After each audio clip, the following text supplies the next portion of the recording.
이강민의 잡지사 4월 호 첫 번째 페이지. 오늘 만우절을 맞아서 정말 거짓말 같은 역사 이야기를 준비해 오신 박광일 선생님과 함께하겠습니다. 어서 오십시오. 안녕하세요, 박광일입니다. 자, 지난주에 선생님과 이제 저희가 하멜 표류기의 핸드릭 하멜 이야기를 만나봤는데요. 반응이 굉장히 좋았습니다. 근데 오늘은 이 하멜의 경험도 사실 놀라운 경험인데 이보다 더 믿기지 않는 정말 거짓말 같은 이야기. 하지만 사실인. 그렇죠. 그럼 모험담? 이런 걸 준비하셨다고 들었거든요. 네. 그 하멜 이야기도 정말 조선시대 역사를 통틀어서 보면 특이한 이야기지만 그 반대의 경우가 있었을까 보통 이런 생각을 하게 되는데 반대?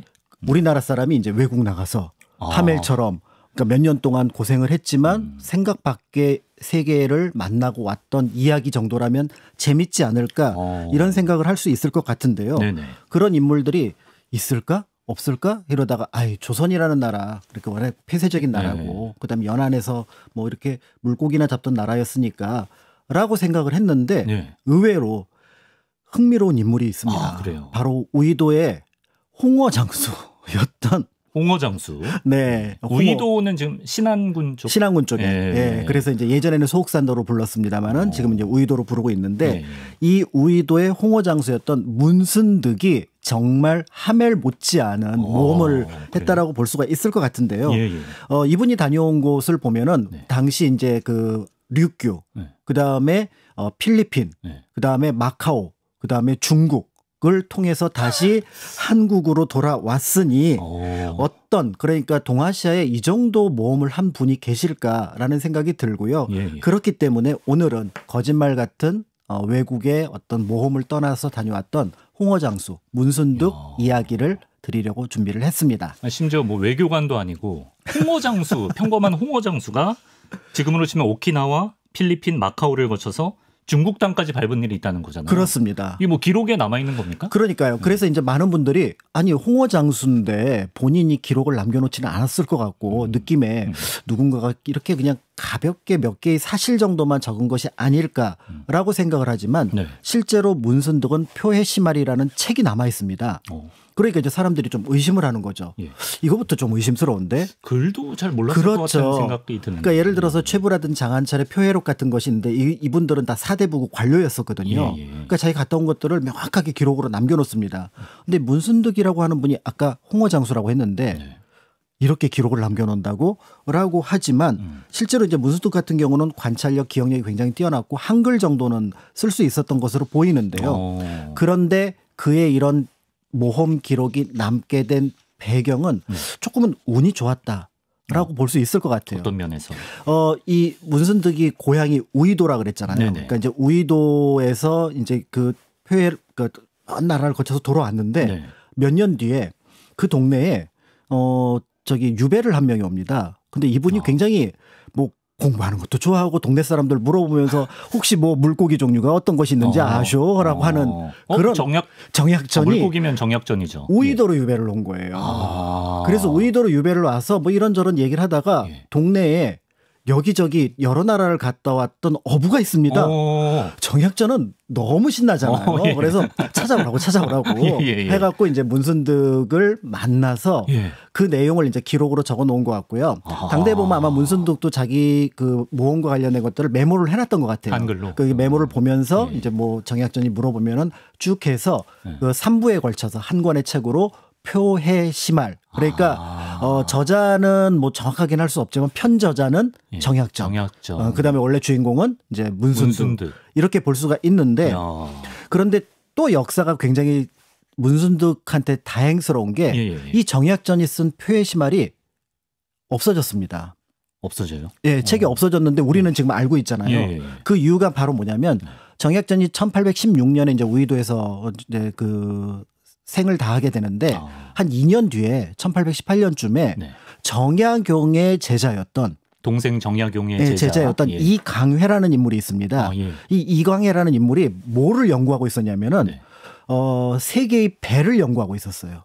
배 연구를 했어요. 네, 그러니까 조선배, 실학판 다르다. 네, 조선배, 일본배, 중국배 연구하고 있는데 듣자 하니 우이도에 가면은 서양 배를 보고 온 사람이 있다더라.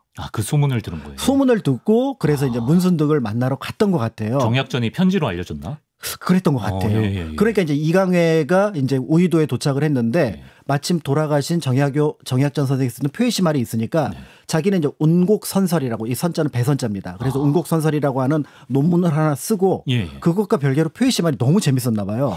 그걸 다 베꼈었어요. 아, 복사를 한 부 했구나. 네, 필사를 다 해서 결국은 정약전의 표의시말은 남지 않았지만 이강회가 정약전의 표의시말을 옮겨 쓴 것이 남아 있었던 덕분에 우리는 지금 홍어장수, 문순득의 이야기를 할 수 있게 되었고요. 이제 1980년대까지는 널리 알려지지 않았다가 목포대 최성환 교수님이 이제 연구를 하면서 이제 본격적으로 많은 사람들이 여러 부분에서 연구를 하고 있는 중입니다. 80년대 들어서. 네. 이게 이제 하마터면 그냥 전설로 구전으로 떠돌 뻔했던 엄청난 모험단 표류기가 정말 가까스로 우리한테 기록으로 남게 됐습니다. 심지어 그 홍어장수 문순득에 대한 기록이 그가 표류했던 국가들에도 남아 있습니까? 이게 굉장히 중요한 외교 문제였었어요. 그러니까 이제 우리나라에서는 문순득이 돌아왔다라는 기사는 굉장히 중요한 기사. 그러니까 표류 자체는 몰랐을 테니까. 그렇지만 돌아왔다라는 기사는 이제 청나라 교섭을 통해서 돌아왔거든요. 그러니까 이제 그게 조선왕조실록하고 승정원 일기에 남아 있고요. 그다음에 이제 그 청나라나 당시 오키나와 ryugu국 같은 경우는 또 이게 굉장히 중요한 외교 문제니까 이걸 계속 일지식으로 적어놨습니다. 특히 이제 그 오키나와에 있었던 역대 보안이라고 하는 당시 ryugu국의 기록은 날짜까지 정확하게 기록돼 있어서 문순득에 대한 그렇죠. 그래서 우리가 보통 이제 1800년 12월 15일경에 문순득이 표류가 시작되었다라고 하는 거는 표의시말에는 없어요. 근데 이게 어디에 기록되어 있냐면은 이제 이 사람이 유구에 가서 또 이제 진술을 하잖아요. 진술한 거를 역대 보안에다가 날짜까지 다 적었습니다. 그래서 그 기록 덕분에 또 날짜까지 초기 기록을 알 수 있게 된 거는 유구, 그러니까 오키나와의 기록 덕분인 거죠. 그 후에 다 이제 검증이 된 거겠죠. 그렇습니다. 야, 홍어장수 문순득의 표류기 정말 궁금해지는데 그럼 표류 과정을 한번 처음부터 천천히 따라가 볼까요? 네, 일단 문순득이 어떤 인물인지를 좀 알아보면 좋을 것 같은데 앞에서 말씀드렸던 것처럼 우이도의 홍어장수인데 그러니까 이분이 이제 그 우이도에 살면서 그러니까 그 흑산도 일대라든지 그 근처 섬에 가서 홍어를 삽니다. 그래서 그걸 가지고 어디로 가냐면 나주쯤 가요. 그럼 나주쯤 가면 홍어가 사가요. 그렇죠. 그래서 사실은 삭힌 홍어를 드시려면 흑산도 가시는 것보다는 육지로. 나주 영산포로 와야 되는데 그래서 이제 거기다가 이제 홍어를 팔고 그걸 가지고 거기서 쌀로 바꿉니다.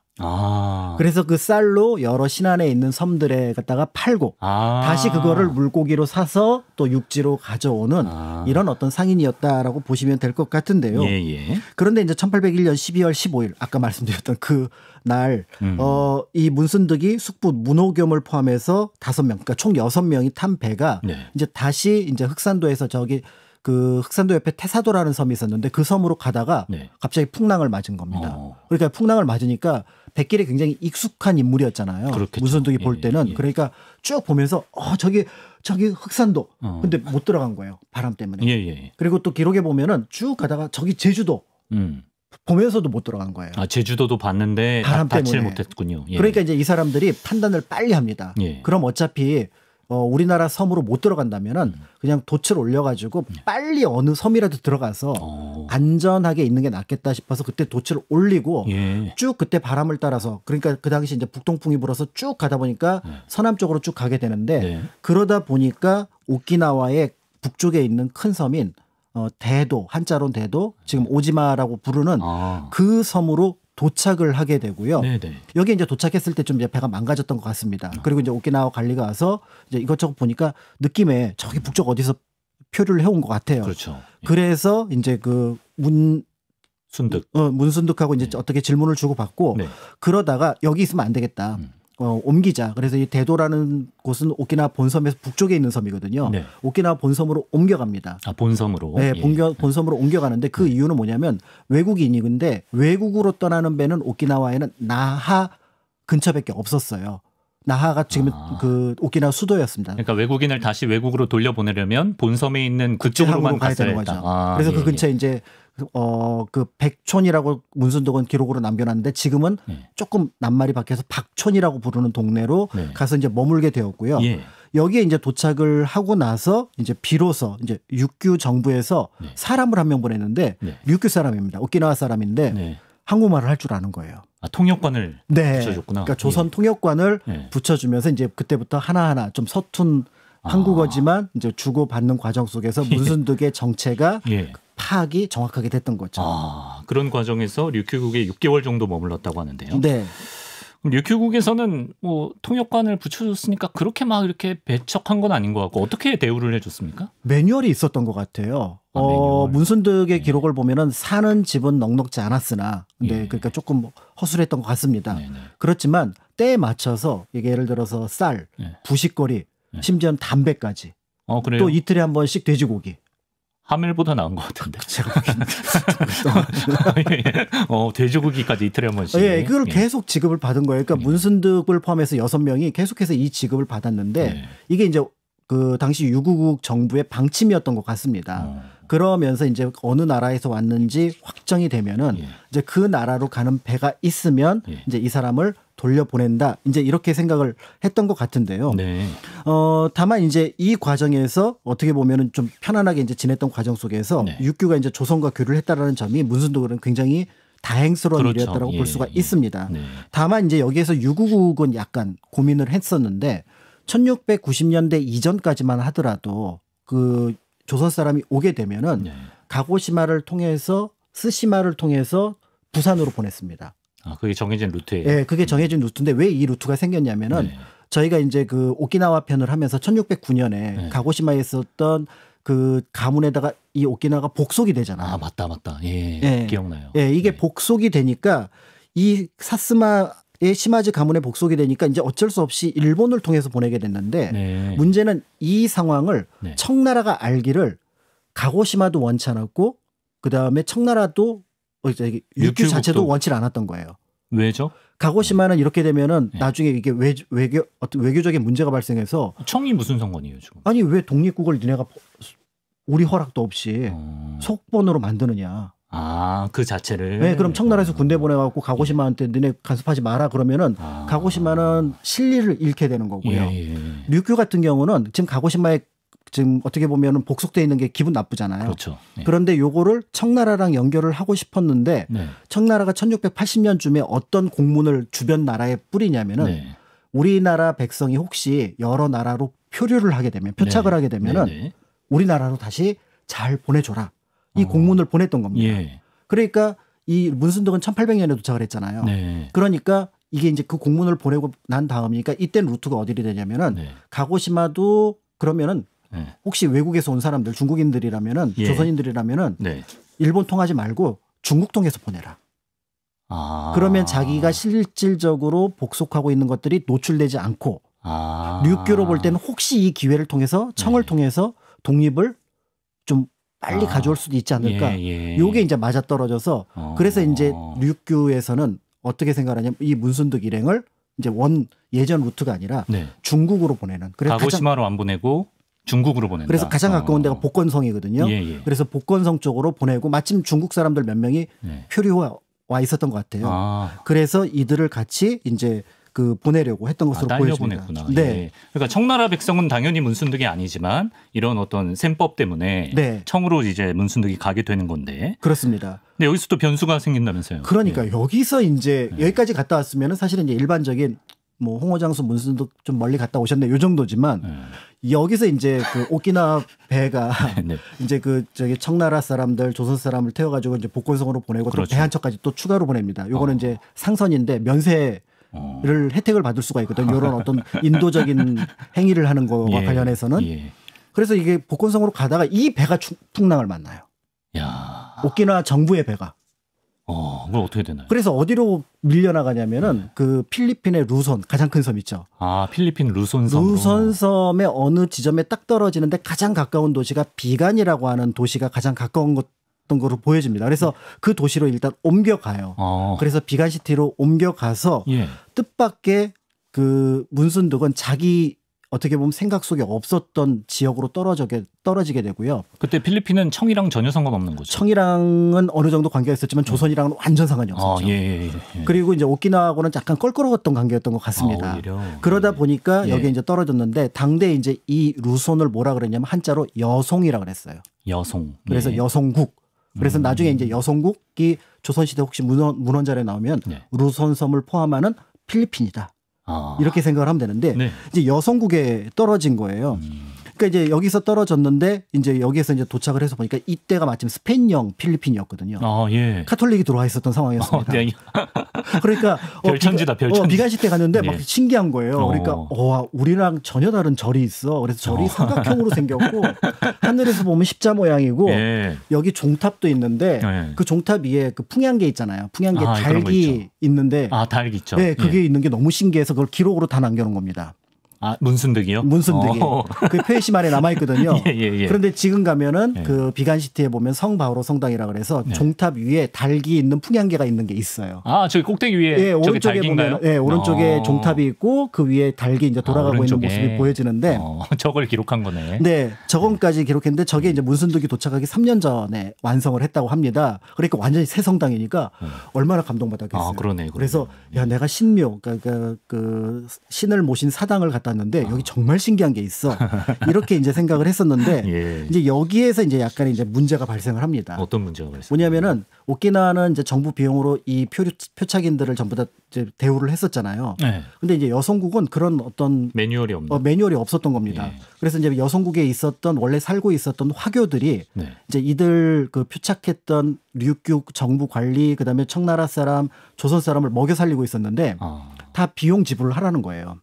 그렇죠. 화교들 입장에서는 당연히 우리 동네에 와서 사업하는 것도 아니고. 그러니까 비용 지불해라. 근데 그 비용을 누가 지불하냐면은 오키나와 정부에서 지불을 하는 거죠. 오키나와에서 보냈으니까 자기 책임이라고 생각을 했던 거죠. 그러니까 이제 오키나와에서는 정부 관리들이 볼 때는 가능하면 빨리 중국으로 가고 싶은 거고. 그렇겠네요. 그런데 이제 이 화교들이 보니까 이게 쏠쏠하거든요. 그 수입이 이게 이때는 뭐 바람이 불고 이때는 뭐 해 조류가 안 좋고 뭘 해서 안 좋으니까 여기서 이제 트러블이 생겼던 거예요. 문순득은 빨리 조선 가야 되는데 지금. 그래서 트러블이 생겨서 그래서 오키나와 관리들은 어떻게든지 빨리 간다라고 해갖고 어떻게 하다가 이 6명이 쪼개져서 문순득하고 김문옥이라는 2명만 남고 김문옥은 어린아이거든요. 조선인 일행이 6이었는데 쪼개졌다. 네, 그래서 4명은 그 오키나와의 공식 배를 타고 이제 떠나게 되는데 그래서 그 나머지 사람들은 어디로 가냐면 샤먼으로 들어갑니다. 샤먼? 하문. 예, 샤먼으로 들어가게 되면서 그러면서 이제 문순득하고 이 김문옥 2명만 남은 거예요. 이게 김문옥 2명은 그러니까 이제는 자기 돈을 대줄 사람이 없잖아요. 오키나와가 이제 빠이빠이. 빠이빠이니까. 그리고 여성국에서 이제 어떻게 하다 보니까 먹고 살아야 돼요. 그래서 뭐 돗자리도 만들고 새끼도 꼬고 그다음에 심부름도 하고 이랬구나. 이렇게 하니까 이제 되게 힘들었는데 그러니까 이제 문순득으로 볼 때도 여러 가지 정보를 통해서 보면은 중국으로 가면은 도착이 가능하다라고 봤던 거예요. 그래서 여성국에서 알아봤자 가장 빨리 가는 중국 가는 배가 뭡니까 하고 그 배를 탔어요. 탔어. 근데 그 배가 어디로 갔냐면은 오문이라는 데서 도착을 합니다. 오문 또 어디야? 마카오입니다. 마카오로 갔어 또? 청으로 가는 배가 아니었어요? 네. 그래서 김옥문이랑 그다음에 문순득이 탄 배가 1803년 9월에 마카오에 도착을 하게 되는데요. 이 마카오는 당시 또 포르투갈령이었잖아요. 당시에 그렇죠. 그러니까 문순득은 벌써 유구국 만났죠. 그다음에 스페인 만났죠. 스페인령, 포르투갈 필리핀. 만났죠. 그러니까 거의 이제 그 글로벌 국제인이 된 거죠. 진짜 동남아 순회 공연. 그러니까 마카오로 도착을 했는데 이제 마카오는 당시 이제 그 포르투갈에서 관리를 하고 있었지만 바로 이제 큰 나라가 청나라였기 때문에 아마 이런 문제들을 고민했던 것 같아요. 그래서 먼저 이제 문의를 해보고 이 사람이 외국 사람인 것 같다를 이제 청나라 관리한테 얘기를 합니다. 그러니까 청나라 관리에서는 그렇다면은 이첩을 해라. 그래서 마카오에 있다가 이제 이첩을 하게 되는데 나중에 이제 김대건 신부나 뭐 이런 분들이 그 마카오에 신부 수업을 하러 3분이 오시잖아요. 거기에 비하면 30년, 한 34년 정도 일찍 마카오에 도착을 했다는 점에서 우리나라 최초로 마카오를 방문했던 분이 그 문순득과 그다음에 이제 김옥문이었다. 김옥문. 이제 이렇게 볼 수가 있는 거죠. 그래서 이제 마카오에서도 뭔가 이렇게 대접을 해줬는데 마카오에서는 조금 이렇게 좀 표류인이어서 좀 가볍게 대접을 했는데 이 문순득하고 김옥문이 볼 때는 굉장히 성대한 대접이었다고. 그래요? 아마 느낌의 이제 서양 음식이었으니까 막 굉장히 특이하게 생각했던 거예요. 카스테라. 그렇죠. 카스테라는 일본에서 만들었습니다만. 그렇군요. 포르투갈어 아니었나요? 아니구나. 빵은 포르투갈. 빵 포르투갈. 그래서 이제 여기서 이제 청나라로 이제 다시 이제 넘겨지게 되는데 이제 이송이 되게 되는데 청나라 관리는 이제 이거를 지방 정부하고 그다음에 중앙 정부에 다시 요청을 합니다. 그랬더니 이제 중앙 정부나 지방 정부는 매뉴얼대로 움직여라. 그러니까 조선 사람들이 청나라 연안에 떨어지면 그 해결하는 매뉴얼이 있었거든요. 네. 바로 뭐냐면 잘 대접해서 어쨌든 북경으로 보내라. 됐다. 아, 북경으로 보내라? 네. 왜냐하면 예. 북경까지만 우리나라 사신들이 들어오거든요. 예. 그러니까 이제 이 문순득이 이제 그 마카오를 출발해서 또 베이징으로 이제 가는 베이징으로 가는 길인데 예. 이 과정에 이제 또 굉장히 신기한 경험을 합니다. 또 뭐 사고를 당한 건 아니고.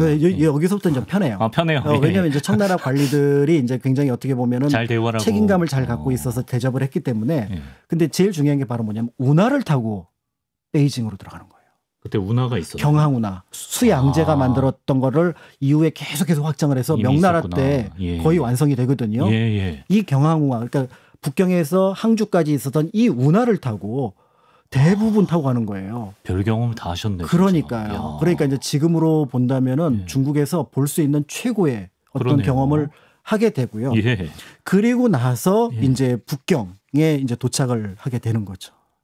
야, 이 정도면 물론 이제 고향에 대한 그리움과 약간의 두려움도 있었겠지만 약간 즐기셨을 것 같기도 하고요. 그렇죠. 막 그리고 이제 예. 북경에 이제 도착하니까 거기는 이제 조선 사신들이 머무는 회동관이라는 이제 그 관사가 있었거든요. 예. 이제 거기에 머물고 있다가 조선에서 이제 사신이 오게 되니까 그러면은 이제 이 사신을 따라서 너희 나라로 가거라. 조선 사신도 놀랐겠네요. 조선 사신도 놀랐겠죠. 처음에 근데 표류인들은 늘 몇 명씩은 데려갔었어요. 예. 근데 이런 스토리는 이렇게까지 멀리 그러면서 들어오면서 아니 그 문씨 그 문 선생 문 선생 문 사장 그 대단하오 막 이런 얘기들을 아마 듣지 않았을까 싶어요. 네가 왜 여기서 나와? 네. 예. 그러면서 이제 1803년 11월 북경을 출발했고요. 네. 12월 16일 한양에 도착을 했고 다음에 1월 8일 날 1804년 1월 8일 날 우이도 집에 이제 도착을 하게 됐는데요. 예. 잠깐 그럼 몇 년 걸린 거죠? 지금? 3년 걸렸습니다. 1801년 12월 3년. 15일에 출발해서 1804년 1월 달에 도착을 했으니까 3년 1개월 또는 2개월 이야. 이렇게 볼 수가 있을 것 같습니다. 거의 뭐 진짜 신밧드의 모험 저리 가란데 이걸 왜 제가 여태 모르고 살았는지 모르겠습니다. 그러니까 이제 여기서 이제 좀 흥미로운 역사적으로 볼 때 흥미로운 부분들은 뭐냐면은 그 동아시아 네트워크 안에 있었던 나라들이 사실은 이 표류 표착에 대한 처리 시스템 매뉴얼을 갖고 있다는 게 굉장히 좀 중요한 부분인 거죠. 체계적이네요. 약간 여성국만 조금 미비했던 것 같고. 그렇죠. 필리핀은 이제 그 영역 밖에 있던 나라였으니까 그런데 일본 그다음에 유구국 그다음에 이제 마카오 그다음에 청나라 같은 경우는 조선 사람들이 온다면 어떻게 처리할지를 어느 정도 알고 있었다라는 거잖아요. 이제 그리고 더 나아가서 그 비용을 전부 다 국비로 나라에서 비용을 지급해서 표류 표착인에게는 특별한 부담을 지우지는 않았습니다. 이제 그런 것들이 볼 때 굉장히 좀 특별하다고 볼 수 있을 것 같고요. 그렇기 때문에 문순득이 위험한 순간도 있었고 어려운 순간도 있었고 사실은 외국 나가면 고생이긴 하지만 그럼에도 불구하고 각 나라의 보호 속에서 무사하게 조선으로 귀국을 했다는 점은 우리가 알고 있는 그러니까 17세기 이후에 동아시아의 시스템이 그럭저럭 그러니까 각 나라가 잘 운영을 하고 있었구나를 보여주는 또 사례일 수도 있다라고 보여집니다. 예. 자, 이런 엄청난 표류기가 이제 서두에서 말씀하신 그런 과정을 통해서 가까스로 기록으로 남은 것도 참 다행이라는 생각이 드는데, 자, 문순득의 이야기 이게 뭐 단순히 흥미로운 이야기거리 이상의 또 가치가 있을 것 같은데 어떻습니까, 선생님? 그렇습니다. 이게 이제 단순하게 한 개인의 그 기억으로만 남기에는 좀 아까운 부분들이 있었는데 앞에서 이제 말씀드렸던 것처럼 정의학전이 이 내용을 듣고 이거는 굉장히 중요한 자료다라고 생각을 해서 이제 문순득을 불러다 각 나라의 풍습이라든지 그 나라의 어떤 모습이라든지 이런 것들을 다 정리를 했습니다. 그래서 이게 이제 세 개의 부로 그러니까 세 챕터로 나누어서 이제 표해시말이라는 것으로 남아 있게 되고요. 이 과정에서 이제 정말 흥미로운 부분은 바로 뭐냐면 문순득이 이걸 가지고 단어장을 만든 거예요. 한국 조선말하고 여성국의 단어장. 외국어 단어장. 네, 110 몇 개를. 110 몇 개를. 네, 그러니까 이게 뭐냐면은 문순득이라는 사람이 몇 달 동안 행하다 보니까 이거를 조선에서는 어떻게 하는데 필리핀에서는 어떻게 하지? 하는 단어장을 만들면서 그 나라에 관심을 가지고 있었던 인물이라는 거죠. 그러네요. 그러니까 이게 이제 조금 흥미로운 부분이 뭐냐면 나중에 이제 이강회라는 인물이 나중에 이제 이 아까 그 필사에 운곡선서를 썼던 이 사람이 이제 문순득도 만났던 것 같습니다. 그런데 문순득 말고 다른 사람한테 혹시 더 좋은 정보가 있을까 아마 만났던 것 같은데. 그 같이 표류했던 그렇죠. 일행이요? 그 나머지 일행들은 거의 유효한 정보를 주지 못했던 것으로 보여져요. 그렇다면 문순득이 아니었다면 그러니까 사실은 표류 표착을 하더라도 자기가 명확하게 기록을 남겨놓지 않았다면은 그리고 그거를 기억력을 통해서 전달하지 않았다면 네. 이 기록은 남아 있었을 가능성이 없는 거죠. 우리가 하멜을 기억하는 이유 중에 하나는 뭐냐면 진짜 보고서 1년 동안 썼잖아요. 그렇죠. 네, 나가사키에 도착해서. 예. 그러니까 그 기록 덕분에 이제 우리가 그 시기를 기억할 수 있는 것과 마찬가지라고 볼 수 있을 것 같고요. 예. 그런 면에서 볼 때 사실은 이 표에시마를 통해서 우리가 기억할 수 있게 된 거는 세 사람 모두 문순득을 기억해야 되고요. 처음에 그 기록을 기록으로 남기고자 했던 정약전, 네. 그다음에 나중에 이강회까지도 세 명을 모두 기억해야 어떻게 보면은 조금 더 이제 그 시대에 대한 어떤 고마움 이런 예. 것들을 가질 수 있을 것 같다는 생각이 듭니다. 값진 기록이네요. 그러니까 문순득 이분 인물 자체가 머리도 좋으시고 언어 학습 능력도 좀 좋으셨던 것 같고 그렇습니다. 성격 자체가 굉장히 능동적이고 낙천적인 성격이었기 때문에 또 이런 역경이라고 할 수 있는 것도 잘 좀 보낼 수 있었던 것 같습니다. 마치기 전에 이 얘기는 뭐죠? 문순득이 반대로 외국에서 온 표류민을 도운 적이 있다던데요. 이거 무슨 네, 그러니까 사실 이제 이 자료를 이제 쭉 보다 보면은 이 문순득이라는 인물이 고생은 하긴 했으나 네. 한편으로는 여러 사람의 도움을 많이 받았잖아요. 오키나와 가서도 계속 좋은 예. 대접 받았고 그 배를 타고 청나라로 갈 뻔했고 네. 또 그 마카오 예. 그다음에 이제 또 청나라 관리들의 도움을 많이 받았으니까 네.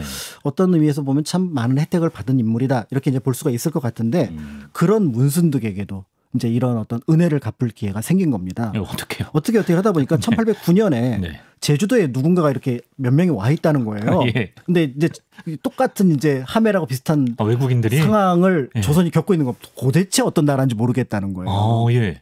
너 어디서 왔니? 어디서 그랬더니 왔지? 뭐 난가사키 한번 보내주려고 하는데 네. 이 난가사키도 아니고 그다음에 청나라도 아니고 네. 그다음에 유구국도 아닌 거예요. 어디입니까? 너무 고민을 해서 모르겠다. 네. 모르겠다. 이런데 말도 안 통하고. 네, 그런데 이제 사람들이 여성국인 것 같다. 기록 속에 남아 있는. 필리핀에서 왔군요. 네, 이 얘기를 하는데 여기에 이제 그 통역이 나타납니다. 제주도에.